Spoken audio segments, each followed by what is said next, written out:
Let's pause a moment for our television audience to join us.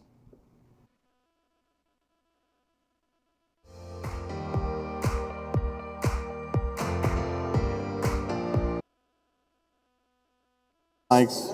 And then just stop the video. Tyler, There we go. we need to get sound to the video.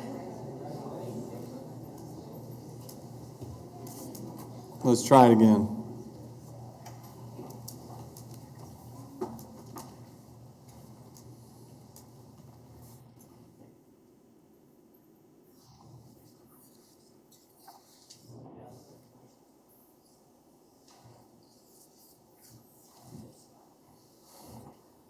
Address, and you will be given 5 minutes to speak. A timer can be viewed on the podium screen. You may speak one time per agenda item. Please refrain from clapping after other speakers. Thank you again for joining us today. Let's pause a moment for our television audience to join us.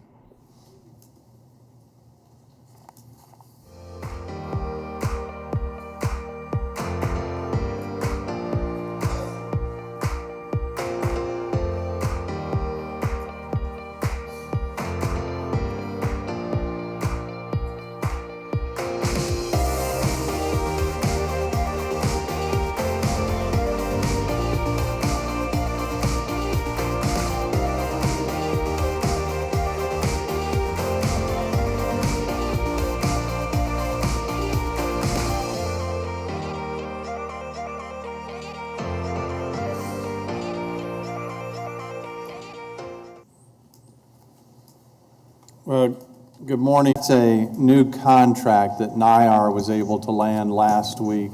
NIAR landed a $33 million contract work at the Innovation Campus, NIAR and Wichita State University. And so thank you to John Tomlin and his leadership. Thank you to Senator Moran for helping our community be more successful, and certainly something we're proud of, not only because it's great for the community, but it really does help put Wichita on the map. Also, for me personally, I have a son that works for NIAR. He's an aerospace engineer and obviously is a big part of what they're doing out there. I'm very proud of our son and what he's doing at Wichita State University. So just want to make sure we brought attention to that, and I've been told more to follow. So the good news isn't stopping. We will call our meeting to order, and this morning we are lucky to have Father Garrett Burns from the Cathedral of the Immaculate Conception with us to provide an invocation, and following Father Burns' invocation, we will have the Pledge of Allegiance. We invite you to join us for both of those. Father Burns, great to have you.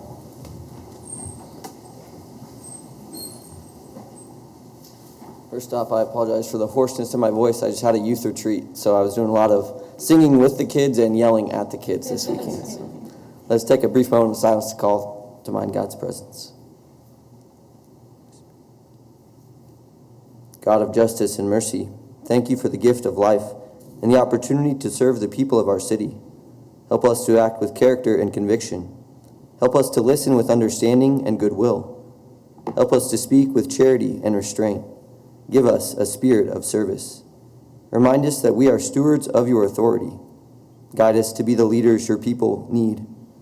Help us see the humanity and dignity of those who disagree with us, and to treat all persons, no matter how weak or poor, with the reverence your creation deserves. And finally, Father, renew us with the strength of your presence and the joy of helping to build a community worthy of the human person. We ask this as your sons and daughters, confident in your goodness and love. Amen. Amen. I pledge allegiance to the flag Of the United States of America, and to the republic for which it stands, one nation, under God, indivisible, with liberty and justice for all. Father, thank you. Good to have you this morning. We have approval of the minutes of the regular meeting, July 9th, 2019. Any changes or corrections on those meeting minutes? Seeing none, I move that we approve the July 9th meeting minutes. Second. We have a motion and second. Cast your vote.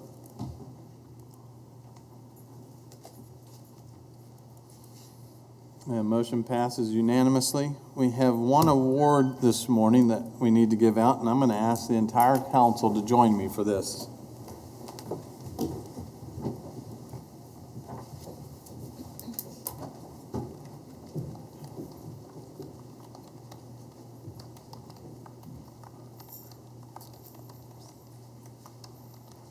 So if Larry Dennis and his family would come up, and I know Troy with our Parks Department.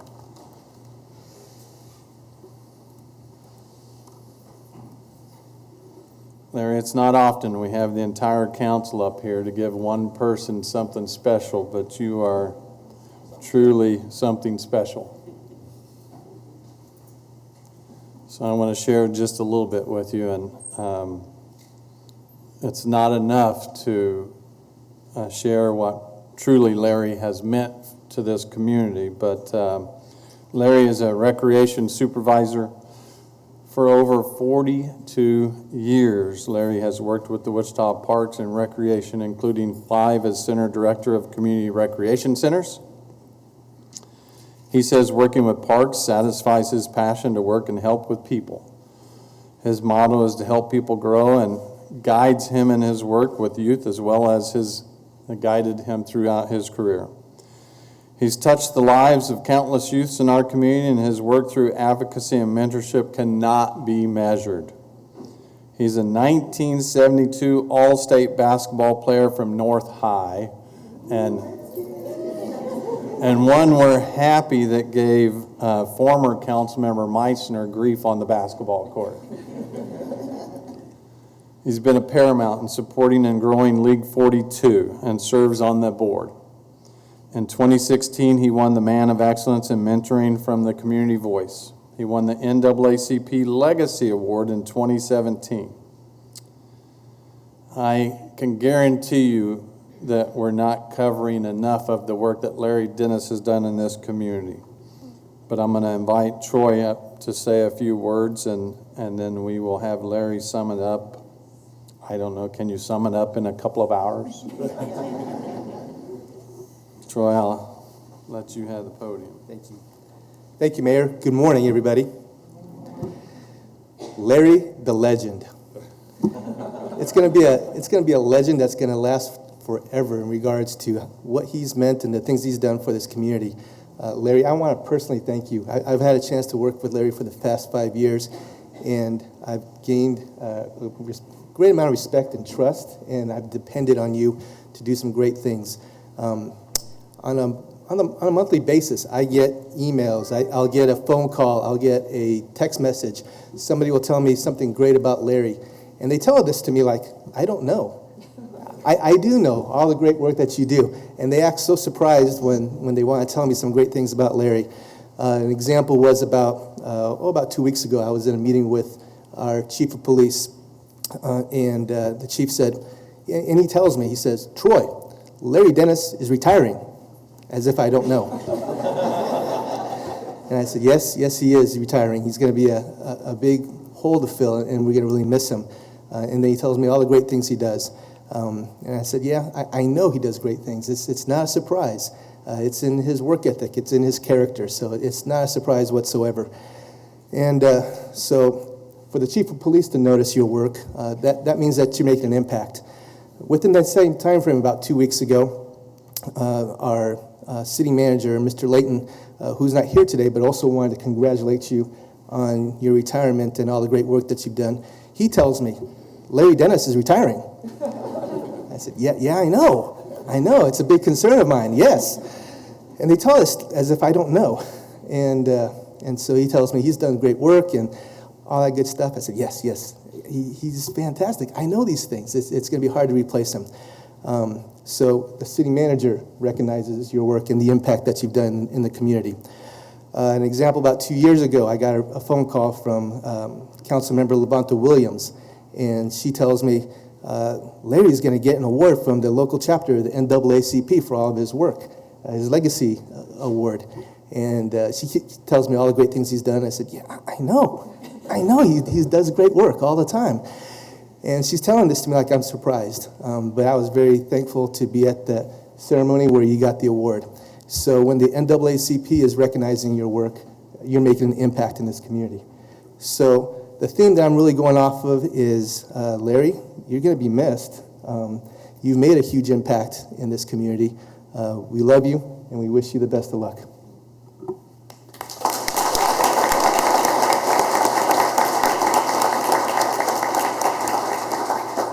Now we get to hear from the legend. First of all, I just wanted to say that I thank God, and it's a blessing to be here. Took a while for me to actually recognize and realize that one day, this day was going to come. When you do something for 42 years, it becomes a part of you. And so I think I was telling Troy and some others that this is a bittersweet moment. And, you know, I'd like to take this opportunity right now to thank my parents, who instilled in me that we should serve others and help people. And then I also would like to thank some of my family who attended today. Love you guys. And if they don't mind, this is my second family. If the members of Parks and Recreation would stand.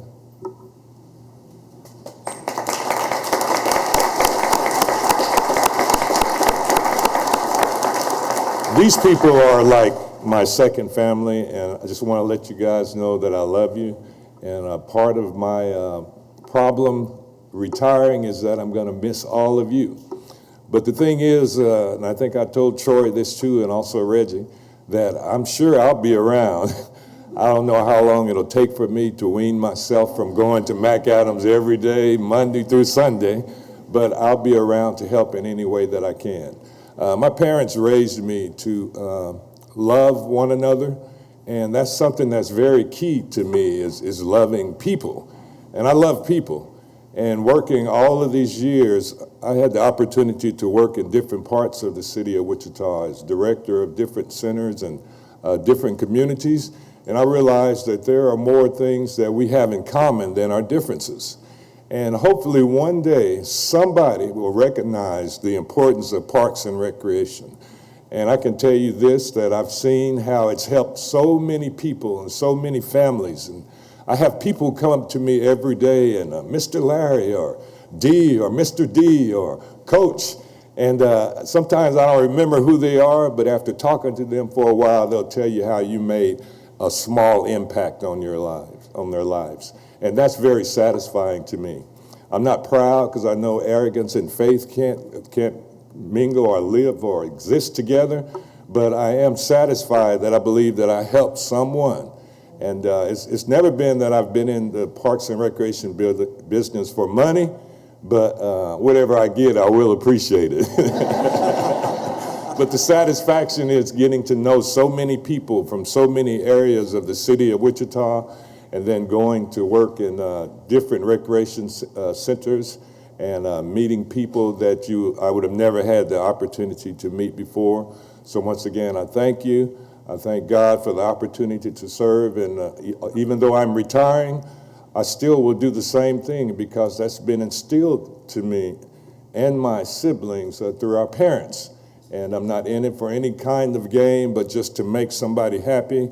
I love the city of Wichita. I've always represented Wichita, and I want to thank you, and I'll see you all somewhere sometime. Thank you.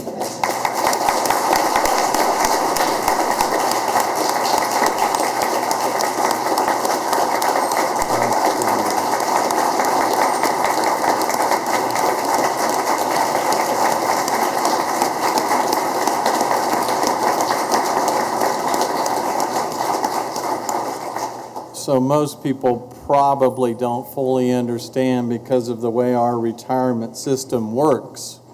Larry's basically been working for free for a long time. And you have given to this community more than we could ever repay you. But on behalf of this community, I want to present you with a silver and gold coin of the city.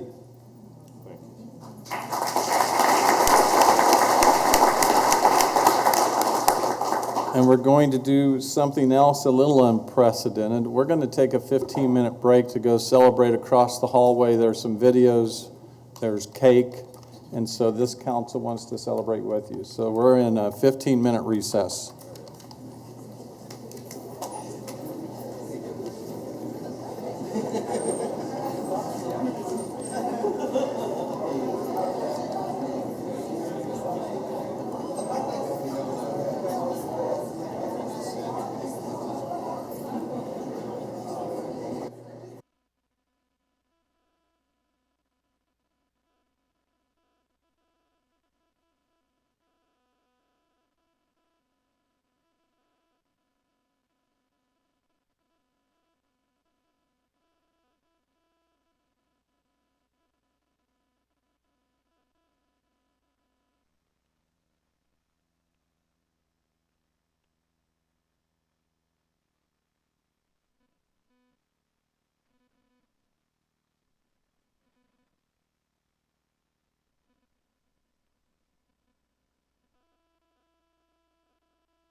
15-minute recess.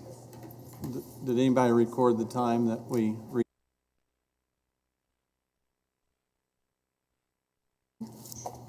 That is why you're the most phenomenal person on the planet. That's right. The world's best clerk. I just wish the world knew that sometimes. Thank you very much. You're welcome. We'll wait just a few more minutes and make sure.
Well, welcome back from our 15-minute recess, something that we don't do very often, but we had the opportunity this morning to honor Larry Dennis, who truly has been a special person in this community for a very long time, someone who absolutely enjoys their work and gave us an opportunity to move across the hall briefly to honor him, and we'll call this meeting back to order. And Madam Clerk, would you call the next item, please?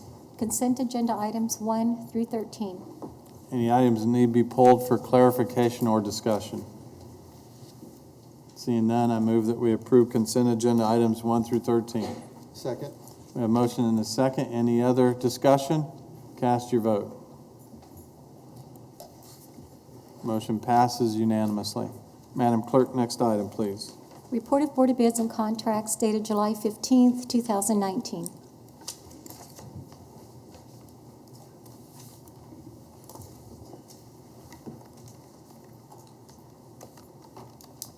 Oh, we do need to turn that around.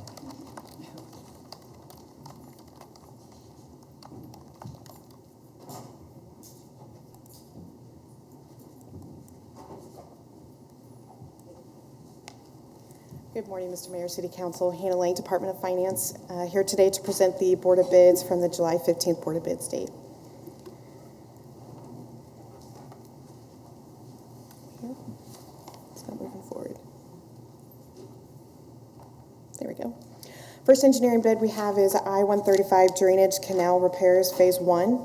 Recommended award is Wildcat Construction for $198,772.50. Did I miss one? Okay. Next bid is Water Distribution System to serve Home Base Addition. Recommendation is to reject all bids. Next engineering bid is P1 Fountain Box Culvert. Recommendation is Nowak Construction for $167,808. First purchasing bid we have is Liquid Ferric Sulfate. Recommendation is Chemtrade Chemicals US for 0.1225 per pound. Utility body and mini dump bed trucks. Recommendation is Don Hatton Chevrolet for Group 1 base bid of $74,183. Option 1, $4,200. Option 2, $3,200. Option 3, $3,600. Group 2 base bid is $64,300. Option 1, a deduct of $8,000. Option 4, $5,100. Group 3 recommendation is Russiak Ford, base bid of $30,827. Option 1, $1,523. Option 9, $447. Option 11, $21,523. Van Cargo Cutaway, recommendation is Don Hatton Chevrolet, base bid of $91,028. Option 3 is $800. Install of water utility service lines, recommendation is to defer to July 22nd Board of Bids date. And that is all the bids. With that, I'll stand for any questions. Any questions on the awards? Seeing none, I move that we approve the award of bids as presented. Second. A motion and a second. Any other discussion? Cast your vote. Motion passes unanimously. Madam Clerk, next item. Fats, oils, and grease program user fee adjustments and ordinance revisions. Good morning, Mr. Mayor, members of the council. Alan King, Director of Public Works and Utilities. We're bringing a fee adjustment for your consideration today associated with fats, oils, and grease, the sorts of products that come typically from restaurants and those sort of establishments. We had received direction some time ago from this council looking to adjust fees so that those that create the costs are also the ones covering the costs. In the case of utilities, it was so that we wouldn't have all utility rate payers covering costs that are generated by specific customers. And so that's the philosophy that we followed. We brought a bunch of several fees for adjustments to you earlier. This was the last one, and so we're circling back now to bring this one to you. So with that, I'd like to introduce Laura Quick, who's been the lead on this, and have her make the presentation.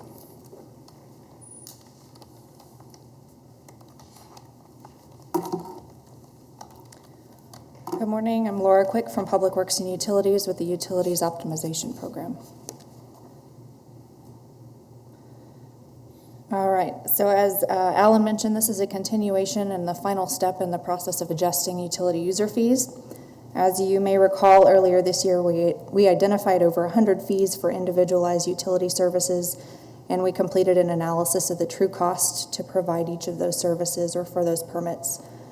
Council approved a package of fee adjustments in April to achieve full cost recovery on all fees except for those associated with the fats, oils, and grease program, or what we call the FOG program. These fee changes were delayed to give us time to address feedback we received during stakeholder outreach. So before I get into the feedback that we receive, I'll give you a little bit of background on the drivers for the program cost. We have 2 utility divisions that are involved in the control of FOG from restaurants. We have a permitting and inspection program and the Water Resource Recovery Division, which includes 2 full-time inspectors, part of a supervisor, and the overhead associated with their vehicles, computers, and such. All restaurants pay for the inspection and permitting program in the form of an annual permit fee. And then the second part of the program is actual cleaning and maintenance of sewer lines due to grease in areas of high restaurant density, and that's done by the Sewer Maintenance Division. And those costs for the maintenance are split among restaurants that don't have any grease traps. So the thought there is they are producing more grease, controlling less of it, and they're the ones that pay that maintenance cost. So those 2 fees, the annual permit fee and the monthly maintenance fee, have not been updated in 25 years, and currently those fees are only offsetting 42% of today's program costs.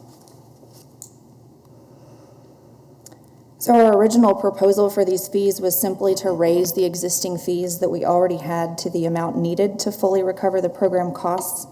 However, that would have meant sudden large increases for the customers, and it would have meant that a small group of restaurant owners would be bearing the burden of the largest increases, which are that monthly grease fee, maintenance fee. As I mentioned, that maintenance fee is split among restaurants that don't have a grease trap, but that population is declining because we require grease interceptors to be installed when a restaurant builds new construction or is remodeled. So for the first round of outreach, we sent postcards to all food establishments back in February to notify them of this proposal to increase fees. We received comments back from 11 individuals as well as the Kansas Restaurant and Hospitality Association. Most common feedback we got was that the increases were too large. People preferred gradual increases. The fee burden is unfair to small businesses or those with a limited menu. We heard one concern that other businesses such as apartment complexes were not sharing in the burden of grease control. And then we also heard one concern about the high cost of installing grease interceptors, that more people would install them if not for the cost. So staff from the Utilities Optimization Program and the Water Resource Recovery Division worked together to develop a new fee structure to address the stakeholder feedback to the extent possible while still recovering the full program costs over time. That fee schedule that we developed is spelled out in the ordinance, and the changes to the fees include creating a graduated fee structure which spreads the monthly grease maintenance cost among more users, giving a discounted rate to low grease establishments, phases in all of the increases over a period of 4 years, and it allows us to offer a rebate to establishment owners who voluntarily install the best available grease control technology. A couple of things to note: spreading the grease maintenance cost among more users does mean that some people would see a new monthly fee. There are restaurants that currently only pay the annual permit fee, and they would now also begin to pay the monthly grease maintenance fee. So currently, the difference being that currently we are not charging a monthly maintenance fee to anybody that has any type of grease removal device whatsoever. Under the new fee structure, we have two different types of grease control technology like you see on the slide. The top one is a grease interceptor, which is an outdoor, underground, typically 1,000 gallons. It's what we consider the best technology. The lower picture is an indoor automatic grease removal device. It fits on one sink, doesn't provide as good of a protection as the outdoor interceptor does, but it's better than nothing. So under the new fee structure, we would add that monthly grease maintenance fee to establishments that have the lesser technology, the indoor grease removal device. Second thing to note is that by phasing these increases in over 4 years, we don't achieve full cost recovery until the 4th year. We have factored in inflation, so at the end of the 4th year, we're not behind at that point. So we also conducted outreach on this new fee structure. This time we met with the Kansas Restaurant and Hospitality Association and a small group of their restaurant owner constituents. We also sent direct mailings to all food establishment owners. This time we received a lot of questions about the new categories. People wanted to know what category they would fall into, but we only received one negative comment, and that was from an individual who wanted us to offer a discount to small local businesses, as opposed to a discount based on menu and expected grease output. And then later in the process, we also heard a concern from one of the Kansas Restaurant and Hospitality Association members wondering how raising the fees would affect tenants that are locked into a lease.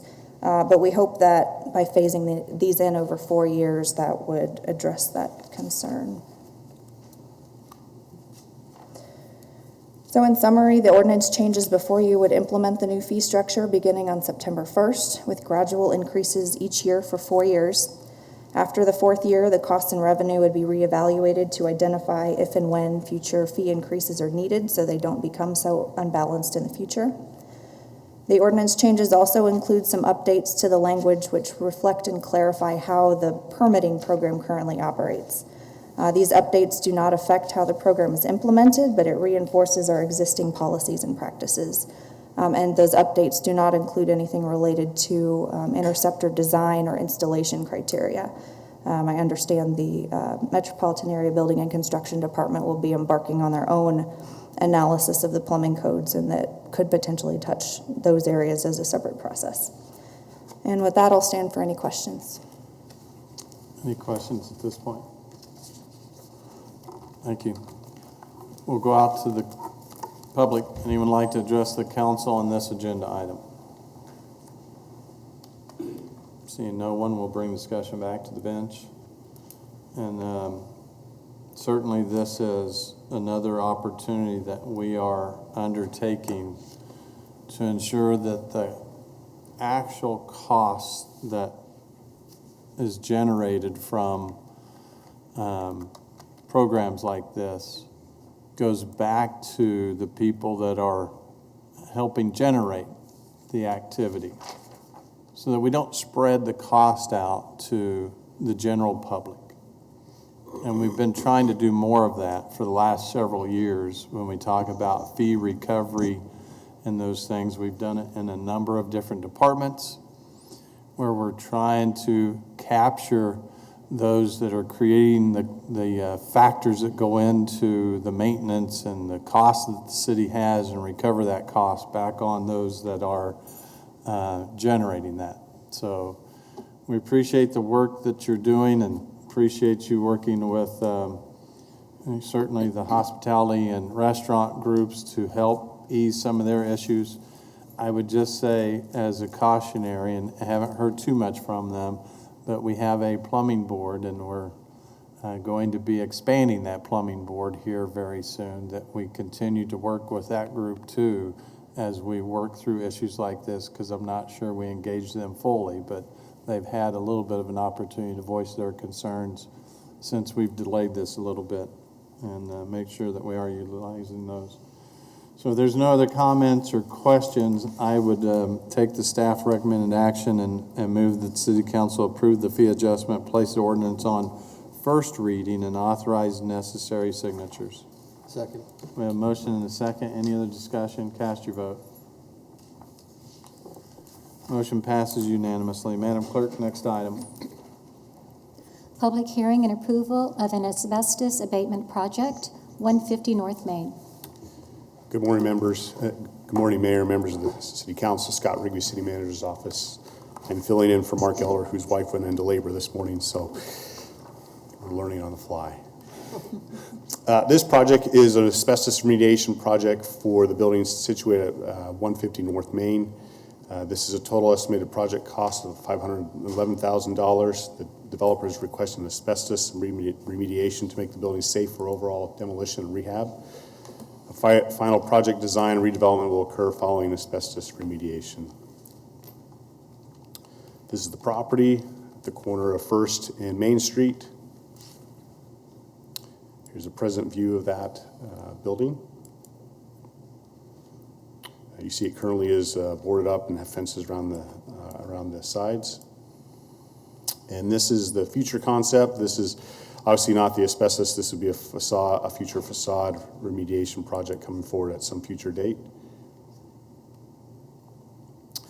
Again, this is asbestos rehabilitation project is estimated a project cost of $511,000, a 10% construction contingency of $51,000, our 2% city administration fee of $10,000, and financing costs for a total maximum assessment of $655,000. The special assessments will be spread against the 150 North Main. The interest rate will be set by bond sale. It will be repaid over a 15-year period. Owner will pay construction costs and be reimbursed after the project is complete, and special assessments can be assessed against the project. A couple of city protections that we typically provide for asbestos and or facade remediation projects. Developer must submit interior model project plans, complete remodel, and pass final inspection before receipt of certificate of occupancy, and the developer will not receive reimbursement for asbestos remediation costs until a C of O or certificate of occupancy is issued. Therefore, it's our recommendation that the City Council close the public hearing and place the maximum assessment ordinance for 150 North Main asbestos remediation on the first reading. My understanding is Linda Parks with Main Street Partners is in attendance. I'll stand for any questions. Any questions? Seeing no questions, we will go out to the public. Anyone like to address the council on this agenda item? My name is Linda Parks. I'm the attorney for Main Street Partners, and I just wanted to say that my client's very excited about this project, and we would appreciate your support. Thank you. Appreciate you being here. Any other speakers? Seeing none, we'll bring the discussion back to the bench and tell your clients we're truly appreciative of them investing in Wichita, and we love seeing the activity and old buildings that are getting new life placed in them, and it really is making a difference. I know Councilmember Claycomb that represents this area is always excited about activity in the core, and I will hand this off to you, Councilmember. Thank you, Mayor. This has been a vacant building for several years. Those pictures don't even really do justice to how kind of dilapidated, and it's really become a problem property because of vagrants and thieves and an eyesore in downtown. So this development of this property is just a great improvement for downtown, and will complement that immediate area with what Mayor Trust's new headquarters and with the Lux there. And so I would move that the City Council close the public hearing, place the maximum assessment ordinance for the 150 North Main asbestos remediation on first reading. Second? We have a motion and a second. Any other discussion? Cast your vote. Motion passes unanimously. We're having a lot of unanimous votes today. I hope that's okay. Wait till we motion to adjourn. Okay. Madam Clerk, next item, please. Fuse Corps Executive Fellowship. Good morning, Mayor Longwell, members of council, Dante Martin, Assistant City Manager. The item I'm bringing before you today is a partnership that's been taking place between the City Manager's Office, United Way, Wichita State, Urban League of Kansas, Greater Wichita Partnership, and other community partners to help stimulate economic prosperity in distressed areas of Wichita. Some of these distressed areas are located in or near opportunity zones, where under certain conditions, new investments may be eligible for preferential tax treatment. Opportunity zones are designed to spur economic development and job creation in distressed communities by providing tax benefits to investors. The map shows opportunity zones throughout Wichita. They're primarily located in Districts 1, 3, and 6, with a small area of District 4 located north of Maple and east of Seneca. Although city staff and community partners have been working diligently to understand and leverage opportunity zones as an economic development tool, the community would benefit from an injection of talent focused on underdeveloped and distressed areas. City Manager Office staff has worked closely with Fuse Corps to design a project that would help facilitate economic development and prosperity in these areas. Fuse is a nonprofit and social enterprise that is working to resolve the most pressing issues facing urban communities. Their approach centers around an executive fellowship program in which Fuse works with government partners to co-design a year-long strategic project that requires cross-sector collaboration.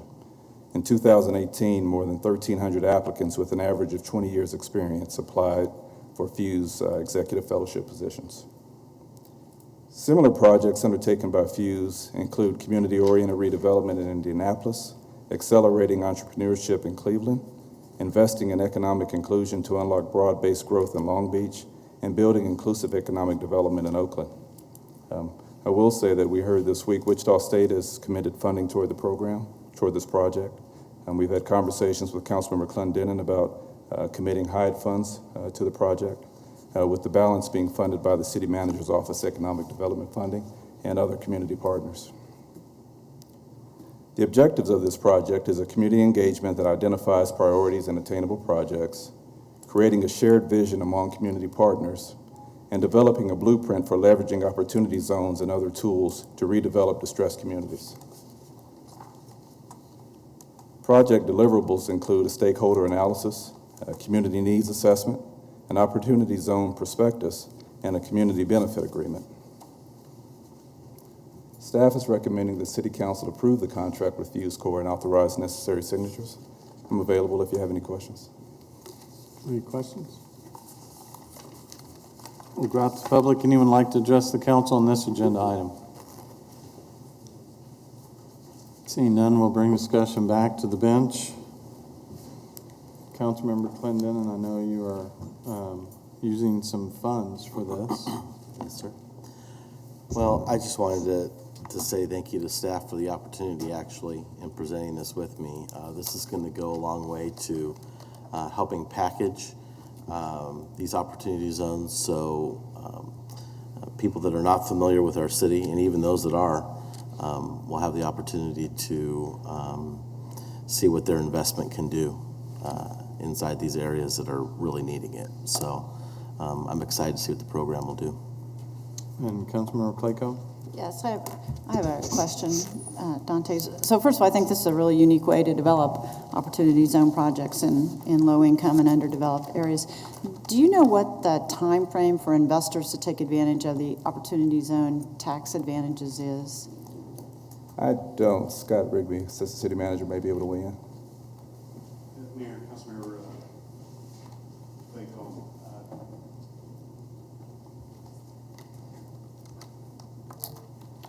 Sorry, Mayor, Councilmember Claycomb. The short answer is immediately is the preferred timing to get their full benefit, to get their maximum 10 years worth of benefit would be to do investment as soon as possible.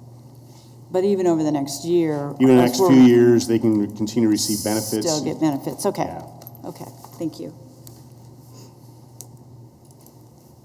Any other questions, concerns? Seeing none, I am ready to make a motion. I'd move that the City Council approve the contract and authorize necessary signatures. Second. We have a motion and a second. Thank you, Councilmember Clendenin, for obviously taking some of the funds that you had available to use and placing this in a position that we hope will bring much success to some opportunity zones that can make a difference. Cast your vote. Motion passes unanimously. Madam Clerk, next item.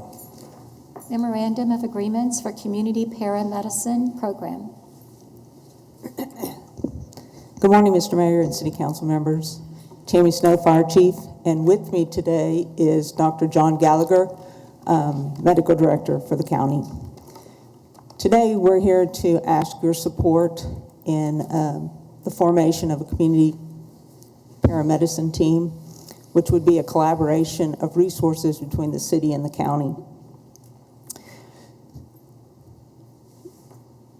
Specifically, our community has a need for some specialized care that standard emergency responses are not efficiently addressing the root issues. Also, since these type of specialty care calls involve significant extended on-scene time, with the implementation of a community paramedicine team, it would allow emergency responders the availability to be more available and have more time then to address other community needs.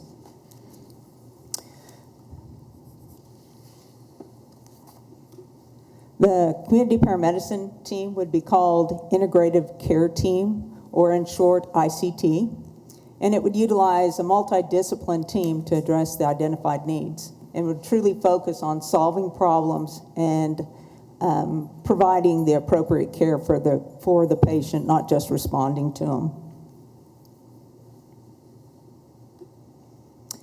Our proposal is to begin a 90-day pilot program on July 30th and to evaluate that program then on October 31st of this year. The program would be a coalition between city and county agencies, and the ICT team would be staffed by a 3-person team during the peak call hours, which currently are Tuesday through Friday from 1 p.m. to 11 p.m. The team would consist of 1 law enforcement officer, which would come from either Wichita Police Department or Sedgwick County Sheriff's Office, 1 paramedic, which would come from either Sedgwick County EMS or Sedgwick County Fire District Number 1 or the Wichita Fire Department, and 1 social worker, which would be staffed by ComCare. Our requested action today is for your approval and signatures on the memorandum of agreement between the city and the county, and your continued support for the resources utilized by the ICT team or integrated care team. And Dr. Gallagher and I stand for questions then. Thank you. Any questions at this point? Don't see any questions at this point, but we appreciate you both. And Dr. Gallagher, thank you for coming across the street, and appreciate what we're doing over here to truly make a difference with real collaboration. We'll go out to the public. Anyone like to address the council on this agenda item? Seeing none, we'll bring discussion back to the bench. I know Councilmember Fry's been working on this for quite some time. And we'll let you share a little bit. Thank you, Mr. Mayor. Yes, this optimized deployment project has been a collaborative effort for the last 2 years, involving a lot of stakeholders and various agencies. Council member and now current County Commissioner Pete Meitzer and I have both served on this group, and there have been significant steps on reducing what we call high volume, low acuity, these non-emergency medical calls. And we have reduced it, but this is the next step, and hopefully being able to get appropriate resources to individuals experiencing a crisis.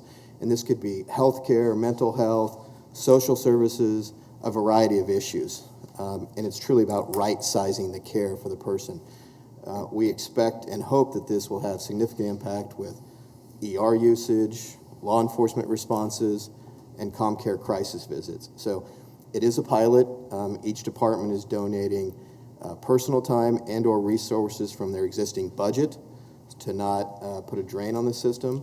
And within all four collaborative groups coming together, it truly has been a great experience working on this, and we've seen it modeled in Oklahoma, in Tulsa and Colorado Springs, and it's done great things there. And we expect the reaction we're getting from staff is they're very excited about it and see this as a critical fit and a way to right-size resources. So very encouraged by it. I'm excited to get to October 31st and hear the results. So. And thank you for serving on that committee, and truly thank you to the county, because this is a real collaboration on trying to address the issue. I don't know how many of you had seen the interview last night from Chief Gordon Ramsay, obviously frustrated that we can't always respond to some of the mental health calls with the right kind of resources. This will enable us to do that. And I know the Chief and I have spoken about potentially what this does, and we have a little bit of the benefit of hindsight vision, because it's something that we're taking the best of some of these other communities and what they've done in this area. And pretty conservative estimate that this could take 10,000 calls a year off of the commissioned officers and truly make a difference with the way that we respond to crises in this community. Certainly the way that we respond to a wide variety of criminal activity. But as Councilmember Fry described it very, very well, the way that we can get resources to the individuals that need those resources and give them the help that they need. And so we appreciate all of those that help put together this pilot. We see good things coming out of this. And so I'm happy to make the motion that we take the staff recommendation for this pilot project and look forward to truly a results-driven pilot program. Second. We have a motion and a second. Any other discussion? Cast your vote. All right, I expected that one to be unanimous. Madam Clerk, next item. 2020 Employee Health Insurance Vendor Selection.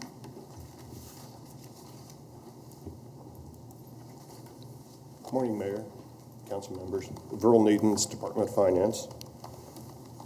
And this morning I'd like to propose the 2020 Employee Health Insurance Vendor Selection. Just a little background. The city self-insures employee group medical and prescription health benefits. As part of the health benefit, we have a summary plan description, and that it basically outlines our health insurance plan. And that document, regardless of which vendor administers the plan, stays with the city and travels from vendor to vendor if we so choose to change vendors. Other duties include, with the medical administrator, to provide a medical network, negotiate medical pricing with those vendors, pay the providers once a service is undertaken, determine what is to be paid and how much would fall back to the employee or the member. They would also handle claim appeals and keep the city, I guess, out of that type of process, so it's kind of a clean administration, and help keep the plan compliant with federal regulations. The prescription formulary, PBM, or prescription benefit managers, operated much the same way. They would create a formulary that's provided to our members, pay claims, handle appeals, and change that formulary, at least as it's done as currently, on a quarterly basis with some of the pricing and advantages that they would have in being able to basically leverage the market for the benefit of the city and the cost. Both medical and prescription benefit contracts will expire on January 1 of 2020. This prompted staff to contact IMA and issue separate RFPs. RFPs were sent to 37 qualified medical administrators and prescription benefit managers. Of those 37, we received 8 medical and 10 RX responses.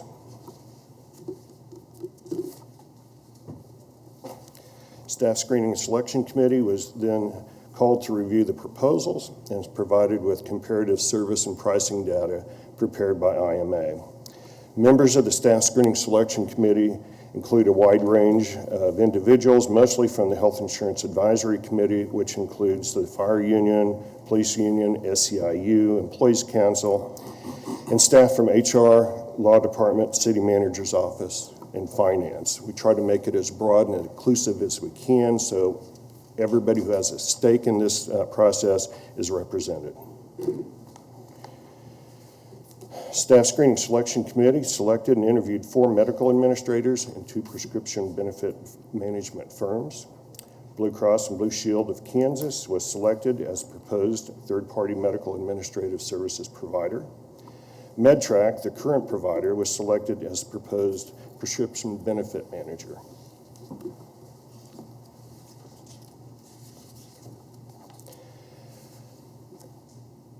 With Blue Cross and Blue Shield's proposal, a dedicated service team based in South Carolina at their National Alliance office would service the city's account, along with local staff providing in-person account servicing. Administrative fees offered totaled $30 per member per month for the first 3 years, followed by an additional $1.35 per member per month for the next 2 years. This rate represents a savings of over 30% from the current fee. With their proposal brings robust reporting, minimal member disruption, telemedicine, online access, and a strong customer service base. Blue Cross also provided strong comparison pricing and, again, administrative fees that were at the top of the group. Also, they are providing free use of the Rally Wellness Suite, which will help to supplement the city's current wellness program, $150,000 per year as a wellness contribution for 3 years, and a one-time $50,000 implementation credit during the conversion.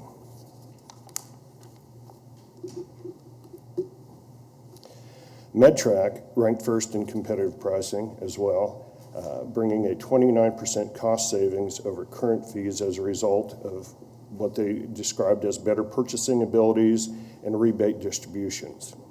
Administrative fees will remain flat at 15 cents per fill. MedTrack has proven to be a good partner in providing cost containment programs, providing customer service satisfaction, and because they would be an incumbent, there would be no disruption with existing members.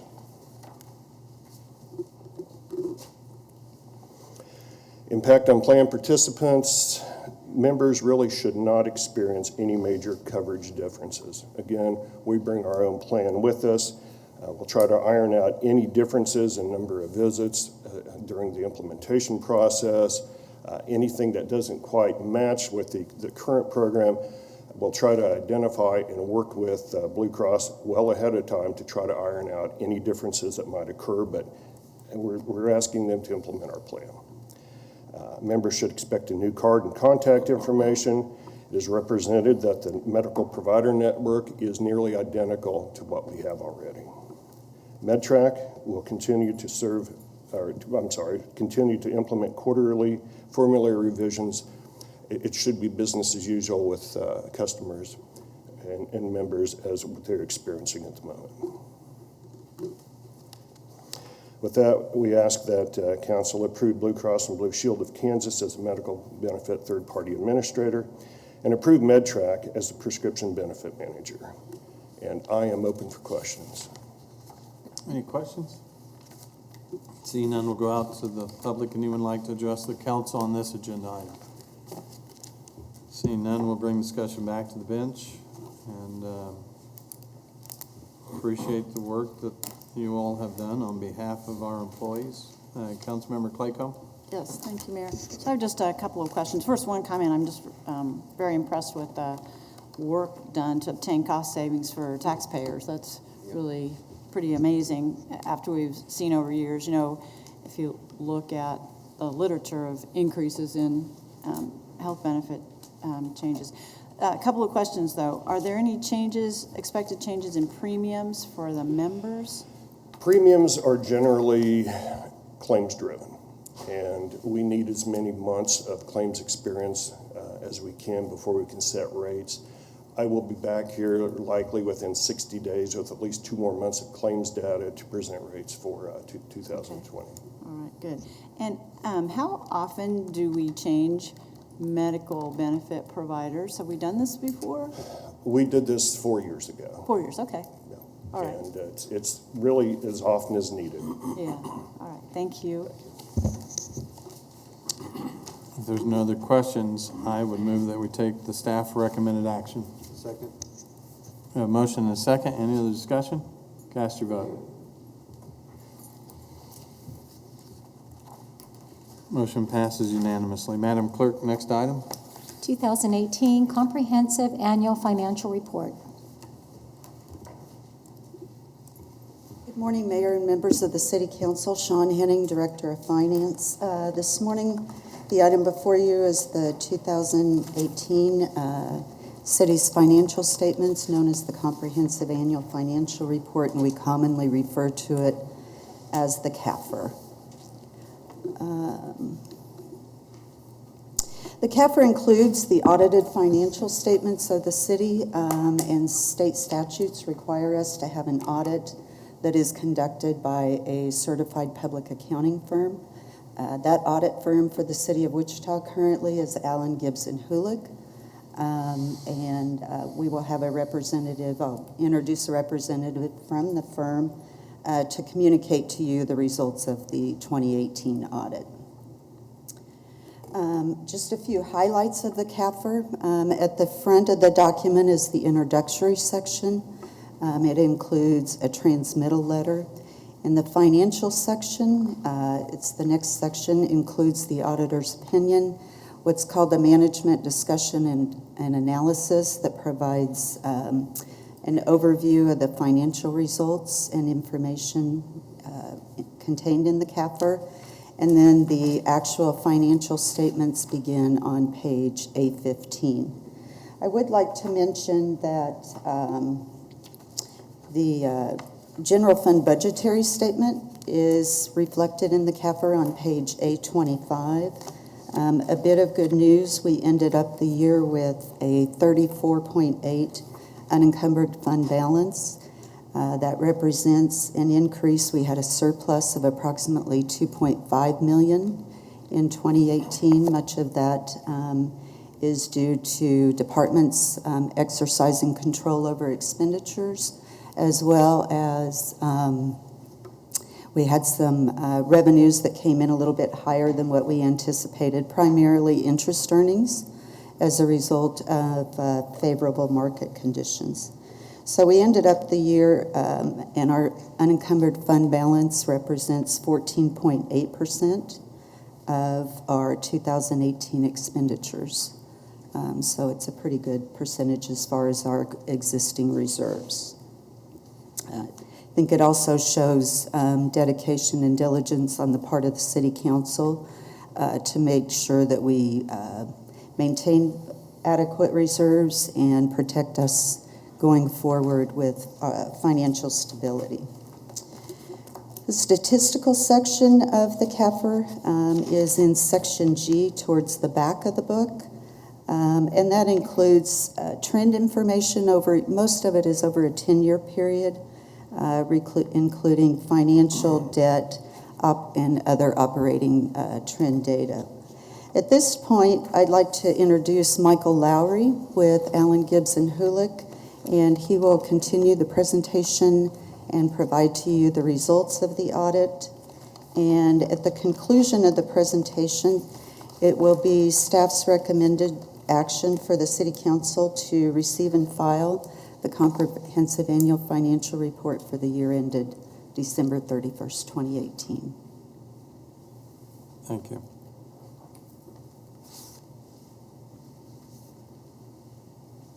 Good morning, Mayor, City Council members. Mike Lowry with Allen Gibson Hulick. We were engaged to audit the 2018 financial statements for the City of Wichita, Kansas.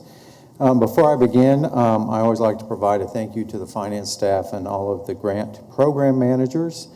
The audit is a huge undertaking, and they do that on top of their normal daily duties, so we always appreciate their help in helping us complete the audit. Audit standards, or generally required audit standards, require that we communicate certain matters related to the audit to the governing body. This is a reminder that while we work with management to complete the audit, we work for the governing body. The city did implement 3 new governmental accounting standard board statements this year. Those were statements number 75, 85, and 86. Statements 85 and 86, while the city was required to implement those, had little or no impact to the city's financial statements. GASB statement number 85 was an omnibus statement that addresses practice issues that have been identified during implementation and application of previous GASB. So it was fixing things that were uncovered as issues as governments went to implement them. GASB 86 was simply guidance related to certain debt issues that the city doesn't have, but should they get them in the future, they will apply GASB 86. Statement number 75 was the one that really had the biggest impact to the city, and that was established accounting and financial reporting for other post-employment benefits, or what we call OPEB, and required the city to record its full liability for that standard. Moving on, we had no financial statement findings during our audit, and we had no audit adjustments. And I don't like to gloss over this because this really does speak to the hard work and quality of the finance team. It's not often that we go through an audit and have no audit adjustments.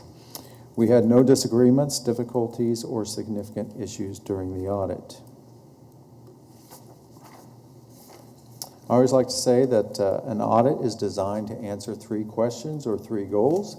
Did the city comply with all laws and regulations? Were internal controls in place, but more importantly, did they work? And do the financial statements accurately reflect the books and records? I'm happy to report that the answer to all 3 of those questions is yes. As part of the audit for the City of Wichita, we also complete the single audit or the audit of federal grants. As a reminder, any non-federal entity that expends $750,000 or more in federal grant money in a given year is required to have an audit in accordance with the Single Audit Act and government auditing standards. The city had approximately $53 million in federal expenditures for 2018. The 4 programs that we audited this year was the CDBG Entitlement Grants Cluster, the Housing Voucher Cluster, Highway Planning and Construction Cluster, and the Community Services Block Grant. We did issue an unmodified audit opinion on those, and again, an unmodified audit opinion is the highest level of opinion that you can receive during an audit, and the summary of our audit results are found on page H-10. And with that, I will stand for questions. Questions? Seeing none, we'll go out to the public. Anyone like to address the council on this agenda item? Seeing none, we'll bring discussion back to the bench, and We appreciate the work that you've done, Mike, on behalf of our citizens and taxpayers, and obviously another very good audit, and we are very fortunate to be in a situation where we do have great financial standing, and I'll say it in simple terms. Financially, this city's in good shape. So thank you. And we're glad that we have the reporting in order, and thank you to our finance director for all of the hard work on behalf of your department and the staff. And if there's no other discussion, I would move that we receive and file the CAFR for 2018. Second. We have a motion and a second. Any other discussion? Cast your vote. Unanimous. Madam Clerk, next item, please. Wichita Eisenhower Hotel LLC concession and lease agreement, Wichita Dwight D. Eisenhower National Airport.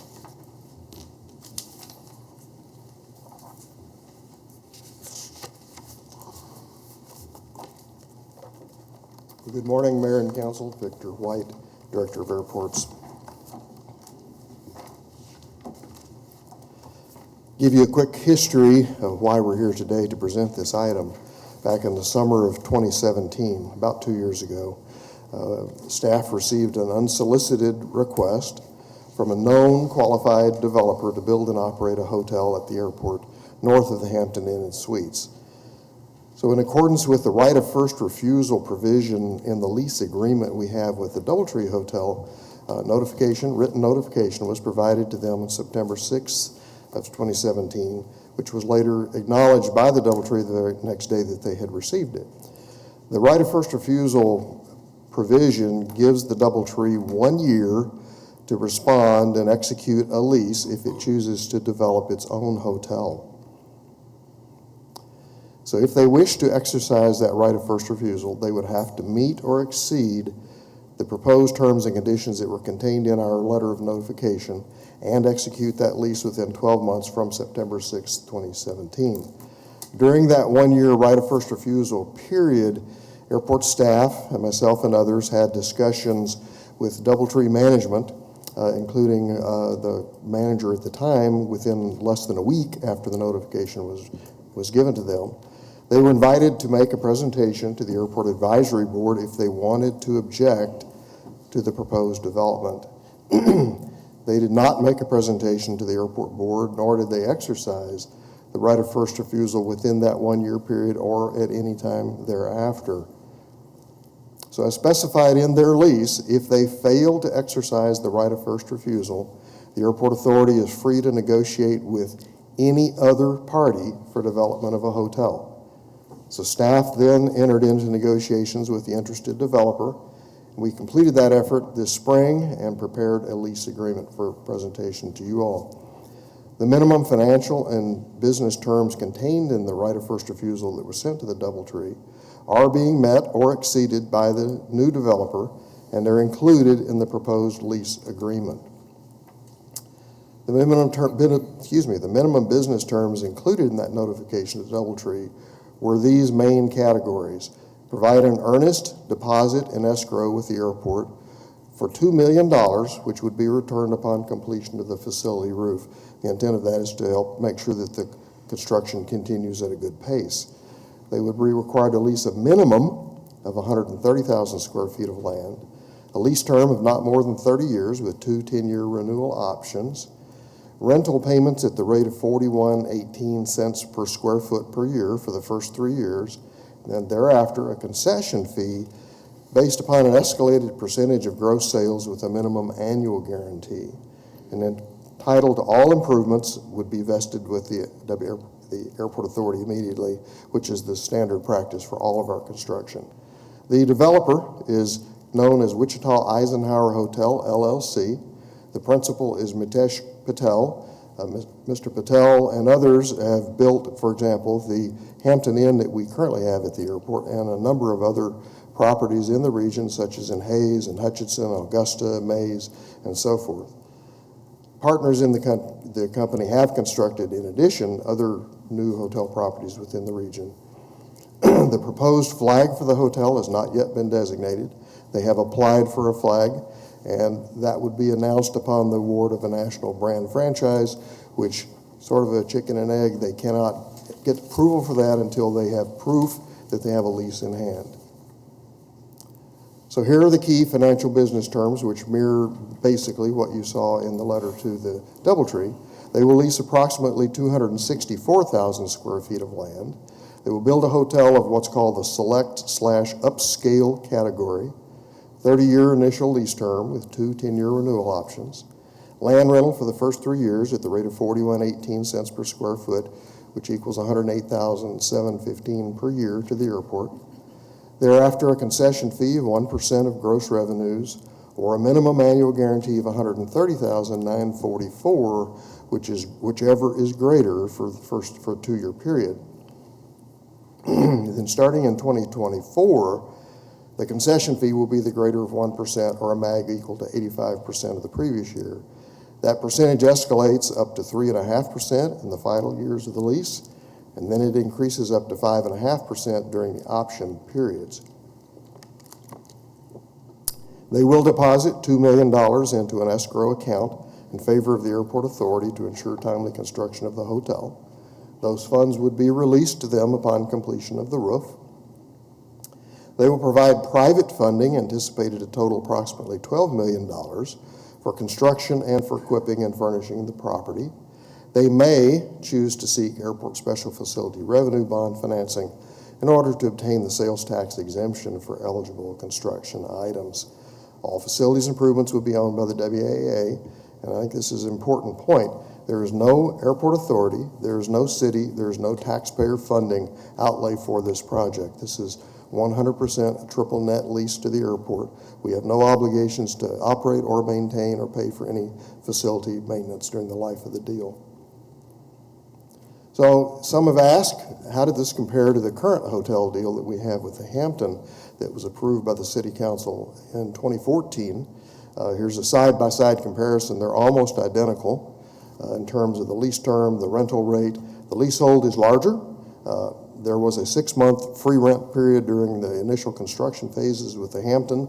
In this deal, there's no free rent period, and the concession fee is the same. This gives you a flavor of where the hotel is located within the red box, immediately north of the current Hampton Inn, east of Eisenhower Airport Parkway, south of Kellogg, north of Harry Street, and west of Ridge Road. Architectural and engineering design, the FAA's airspace approval processes, and as I said earlier, the finalization of the hotel franchise application will begin upon approval of the lease. Construction is expected to begin in the 4th quarter of this year. The lease would be effective on October the 1st. Completion of the hotel is expected by the end of 2020. The lease and financial terms were approved and recommended by the Airport Authority Board at their July the 8th meeting.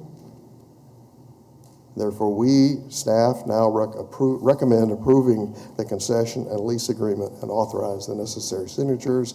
I'll be happy to stand for any questions. Mr. Patel is in the audience if you have questions for him. Any questions at this point? Seeing none, we'll go out to the public. Anyone like to address the council on this agenda item?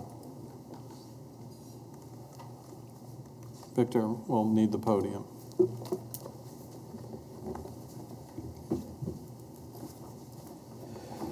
Good morning, Mr. Mayor, City Council members. My name is Jay Haratzis. I'm the General Manager representing DoubleTree Airport. As requested at the July 2nd City Council meeting, our council attempted to engage in conversation with the City Attorney's Office during the past 2 weeks. Additionally, we've hired local counsel to assist in the matter. As it turns out, the City Attorney's Office did not engage us in discussion and did not make themselves available for discussion. The only communication was several brief emails back and forth with no substantive discussion on our right of first refusal. As a matter of importance, we did receive a note from the Deputy City Attorney yesterday stating that he's out of town all week in training and cannot break for a call. He did direct local counsel to the city council attorney, to the city attorney, stating she is aware of all aspects of the matter. Don't know if she will feel at liberty to discuss it or not, pending council action. You had asked us specifically to go to council, our council to your council. We did not have any action at all over the past 2 weeks. Not exactly how people operate with me as a leader in my organization. If I ask someone to do something, I expect that to happen. I would expect the same thing on from this. So, prudent person might question the transparency and integrity of how this is all coming about. I certainly would. Now, I know Mr. White has brought up the proposal, and he's compared the Hampton proposal with the Wichita Eisenhower, WEH, we'll just say, proposal. Not exactly equal to what was offered to us 2 years ago. I know we've had this discussion with the mayor's office, and certainly want to make sure we get where we want to go. Anyway, this is now, 3 weeks that we've gone back and forth, still not being able to get anything done. So I hope that you'll provide availability of the city attorney's office so council can talk to council prior to any approvals or votes being made. Some additional facts, and I hope I've got a couple minutes. The airport market has seen annual decreases since 2016 in what is called RevPAR, which is revenue per available room. Smith Travel Research, which is a standard measuring organization within the industry, tells us that in 2016, the market dropped 3%, 17, 1%, 18, another 1%, and right now, we're in a decrease of 2.8% through the end of May. Certainly not a robust market for more hotels. In those years, I can tell you what happened at DoubleTree, even though I'm new to the area, arriving here in January. In those 3 years, we had to decrease just our housekeeping and room attendant wages almost $230,000. Hard to create jobs when you're decreasing payments to your staff. Nonetheless, we've put $5 million into the property on top of our payment for the property. As I've explained to many people in the market, when you're in a down economy and a decrease in occupancy, you don't get new business that's coming in. All you're doing is shifting share. You shift people coming from my hotel to the Hampton to the new hotel, or to the other side of town. If you notice, the entire east side of town is seeing hotel growth. It's because all business is moving that way. And while we hear consistently that there's going to be more activity at the airport, talk is talk. Let's walk the walk and make it happen. I can offer you a couple of suggestions. It has nothing to do with that because I've been in enough markets like this before, being in Detroit, being outside of Boston, being in Hartford, being in Baton Rouge. You want to bring people into the market, you need to continue to drive business in. Couple of suggestions. You got a convention center here that needs a lot of work. I don't have to tell you, and I'm more than happy to sit on any board that you want to talk to you about it. I helped get $100 million for Detroit to build Cobo Center and get it up to speed. I only have 30 seconds left, but I want to work with you to try to drive more business into town. I just don't think this is the right opportunity. Put a Cabela's on that site. Put a REI, I know it's on the east side now. Put anybody else. Get some retail in that market. The whole west side is starting to explode. I'm the new guy in town, and if I know that, everybody else should know that. I thank you for your time. I ask you to consider, give us the opportunity for our council to talk to your council. I appreciate it. I hope you have a wonderful day. Thank you. Any other speakers? Mr. Mayor, I have a question. Yes. Councilmember Claycomb, did you have a question for the speaker? Yes, for the speaker. Sorry, Doctor. Thank you for speaking to us today. You said there were differences in the proposal offered. Can you tell us what those were? I don't have the exact differences in the 2017 proposal versus what the proposal was that first came across and then second came across. However, I know our council could talk to your council about that in specifics. Okay? Thanks. Any other questions? Happy to help? No, I think that's it. Great. Thank you, Mayor. Any other speakers? Seeing no other speakers, we'll bring the discussion back to the bench. And I do want to take a moment to share a few of my thoughts because this has been an item that has made the news. It certainly made the editorial page of the Eagle. And I will tell you, the Eagle got it wrong. Kind of expected the Eagle editorial page to do a correction on what they got wrong, but it's more important that we get this right. And the frustration was in the way that this was handled initially. We didn't get it right initially. And shame on us. And there were mistakes made. There were mistakes in the negotiations. There were mistakes made in the contractual agreement. And there was a mistake made by staff to put this on consent agenda without the knowledge of any council member. We got that wrong.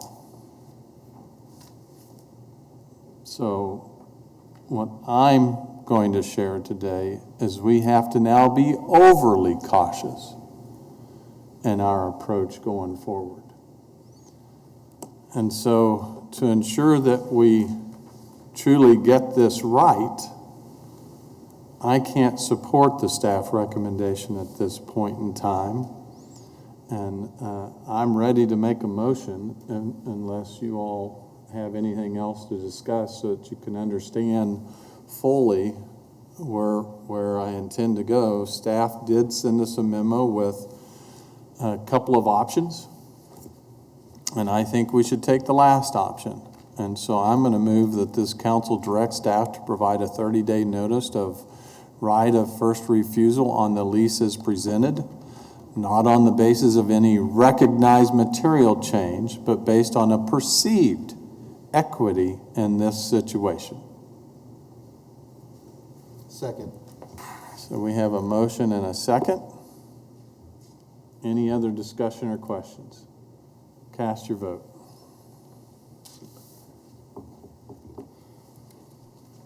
Motion passes unanimously. Madam Clerk, next item, please. Yingling Aircraft, Inc., use and lease agreement, Wichita Dwight D. Eisenhower National Airport.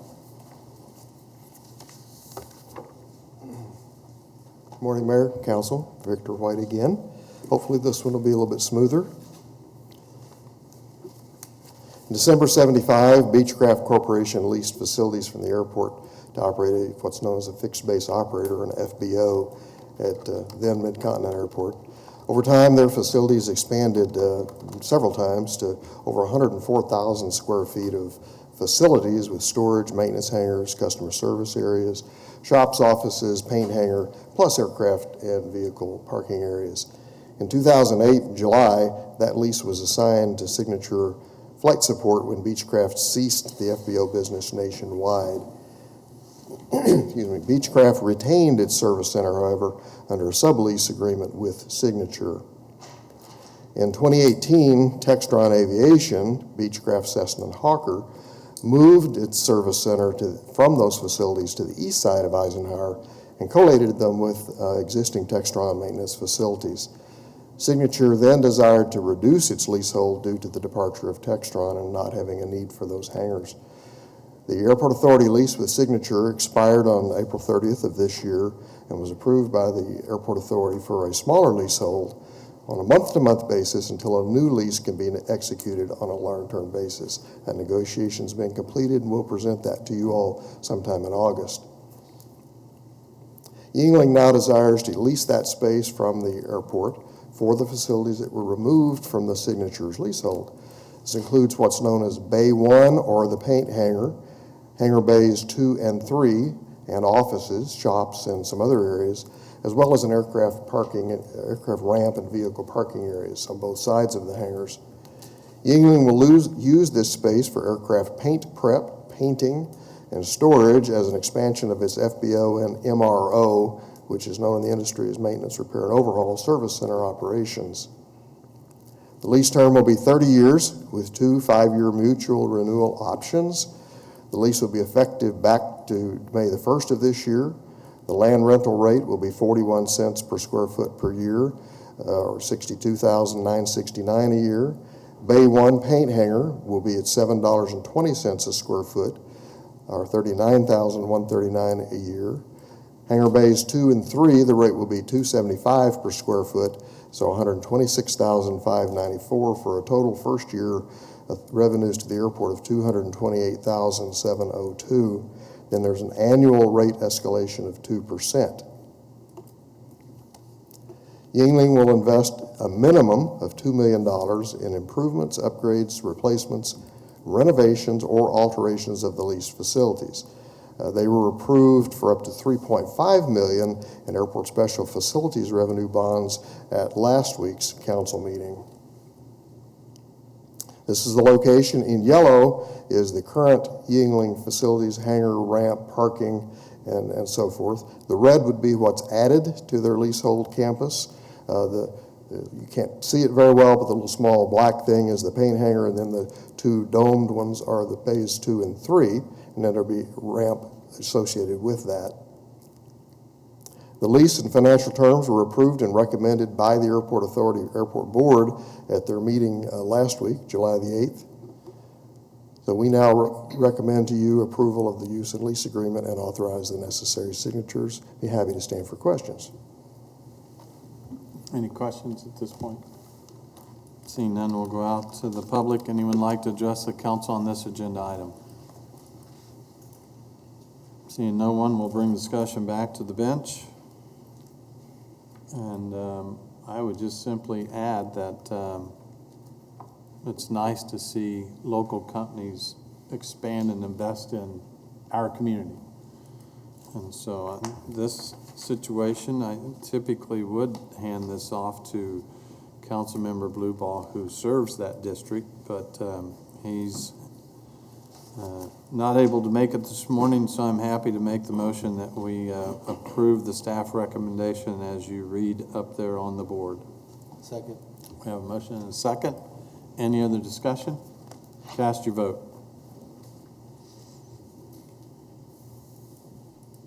Motion passes unanimously. Madam Clerk, next item. Change July 23rd, 2019 meeting from consent workshop to regular meeting. Anyone have any questions on that? It's just a simple formal change that we have to make, and I would move that we make that change as everyone's favorite clerk just read. Second. We have a motion and a second. Any other discussion? Cast your vote. Motion passes unanimously. Madam Clerk, next item. Council member appointments and comments. Appointments, comments today? Nothing? I do want, and I know Councilmember Clendenin is going to handle the press briefing this week, but I do want to make mention because it's a little unusual for a group to come into our community and serve like they have been serving for how many years now, Councilmember? 8? Close to 8, Yeah, we'll just say close to 8 years. Convoy of Hope, typically when they come to a community, they only do a community one time. Yeah. And then they move to another community. But because of the unbelievable response and the volunteers and incredible giving community that we have, Convoy of Hope is coming back, and it'll be this weekend. It will, and thanks for the reminder, Mayor. We have in this community normally 1,200 people that actually volunteer at the event, and they'll help anywhere between 8 and 10, 11,000 people again this year with immunizations, with haircuts, with family photos, with shoes for kids, backpacks, school supplies. So it is a pretty amazing event, and we're blessed to have it in our community again. So anybody who needs those services, please go out, which also includes job training, resume writing, skill building, and that sort of thing. So everybody needs to go. Thank you for your work, and out of the enormously long list of supplies and services provide, you had to look at me and say haircuts. Yeah, you caught that. We were all thinking Well, thank you all, and hopefully, if people can stop by, it's a great thing to witness. If there's no other comments or appointments to be made, I would move that we adjourn today's council meeting. Second. We have a motion and a second. Please cast your vote. The motion passes unanimously. We are adjourned. Thank you.